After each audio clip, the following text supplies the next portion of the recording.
Tom was a seasoned rideshare driver. Long nights cruising through dimly lit streets had turned the once eager college grad into a cynic. His passengers were usually drunk, rowdy, or glued to their phones. But tonight, something felt different. At 2:17 a.m., his app dinged, signaling a new ride. The pickup location was an isolated spot on the edge of town, near the woods. Tom hesitated but accepted. Business had been slow, and he needed the money. When he arrived, the road was eerily quiet. Fog rolled across the ground, and his headlights barely cut through the darkness. A woman appeared from the shadows, her long black coat trailing behind her. Her face was pale, and her eyes seemed unnaturally dark. "You're Tom?" she asked, her voice soft but cold. He nodded, feeling a chill run down his spine. She climbed into the back seat without another word. "Where to?" Tom asked, glancing at her through the rearview mirror.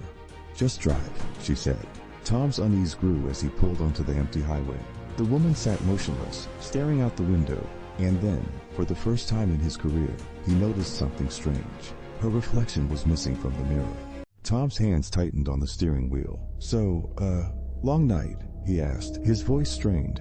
The woman didn't respond. She continued staring out the window, her face blank. Tom glanced in the rearview mirror again, hoping he had imagined it. But no, her seat was empty in the reflection. "Everything okay back there?" he asked, trying to mask his growing fear.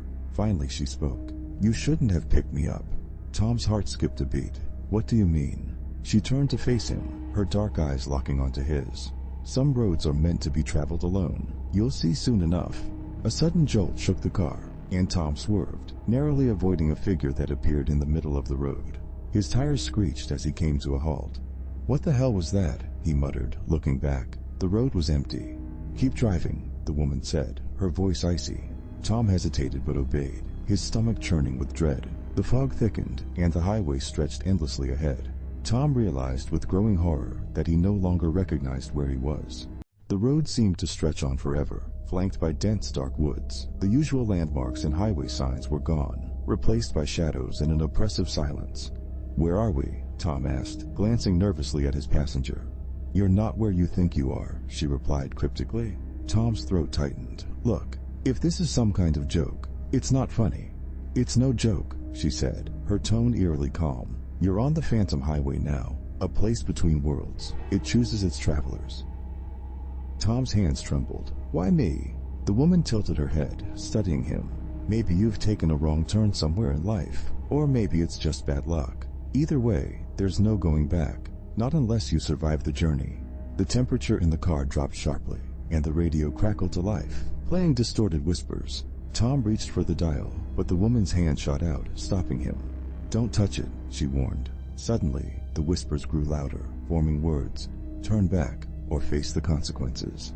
Tom's pulse raced. The road ahead shimmered, revealing shadowy figures standing in the distance. Their glowing eyes pierced the darkness, and they began to move toward the car.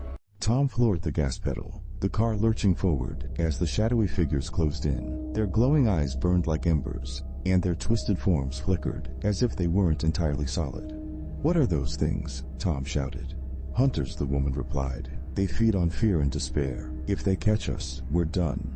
The figures moved unnaturally fast, their skeletal limbs stretching and twisting as they ran. The car sped down the highway, but no matter how fast Tom drove, the figures seemed to keep pace. "Is there a way out?" Tom yelled, gripping the wheel tightly. "Stay on the road," the woman said. "No matter what you see, don't stop, don't look back."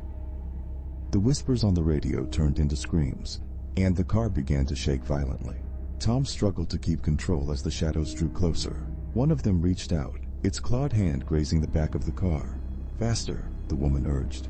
The road twisted sharply, and Tom swerved to avoid a massive tree that had appeared out of nowhere. The hunters let out bone-chilling howls, but the car managed to stay ahead.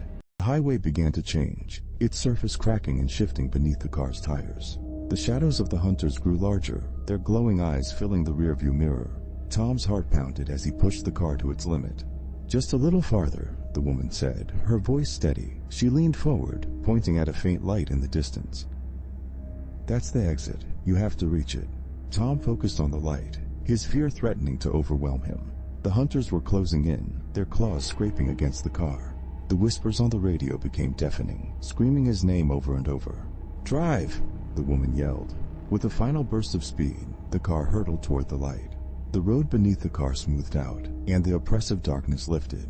Tom blinked, realizing he was back on the familiar streets of his town. He turned to thank the woman, but the back seat was empty. Only a single item remained, a small black card with the words, "You've been spared, for now."